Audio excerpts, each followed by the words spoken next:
জানেন জানেন আমার কিন্তু চাকরিটা হতে পারতো, হতো, হওয়া উচিত ছিল। আমি নাকি ক্লাউন, আমি নাকি সংসদে গিয়েছিলাম, মানে ধুতি পাঞ্জাবি পরে গেছিলাম। আমার ধুতি, আমার পাঞ্জাবি, কি অন্যায় বলুন তো? আমার সব ছিল, যা পরে গেলে ওরা খুশি হতো, যা ওরা চেয়েছিল। কিন্তু পাওয়া গেল না তো আমি কি করবো বলুন?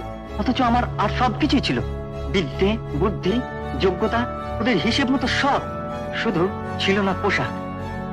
অথচ ধরুন, যদি আমার অনেক পয়সা থাকতো, যদি 2, 3, 4টে স্যুট থাকতো, আমার যদি একটা ওয়ার্ড্রোব থাকতো, পোকায় কাটার ভয় যদি না থাকতো, কখন কি পোশাক পরবো ভাবনা না থাকতো, অর্থাৎ যদি কিছু বাড়তি টাকা থাকতো, জমানো টাকা।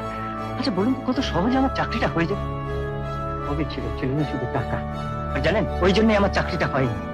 আচ্ছা কি অন্যায় বলুন তো? কত বড় ফাঁকি, মিথ্যে, কত বড় একটা ভুয়ো ব্যবস্থার মধ্যে আমাদের থাকতে হচ্ছে, আর এই সমস্ত আমাদের মেনে নিতে হচ্ছে। এর প্রতিবাদ করা উচিত, উচিত নয়? বলা উচিত, উচিত নয়? ওদের জানিয়ে দেওয়া উচিত যে এটা মিথ্যে, এটা অন্যায়, এটা ফাঁকি।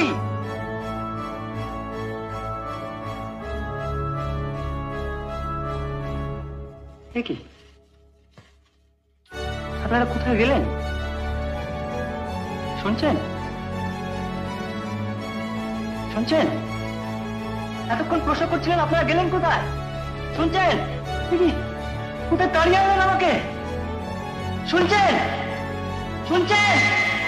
শুনছেন?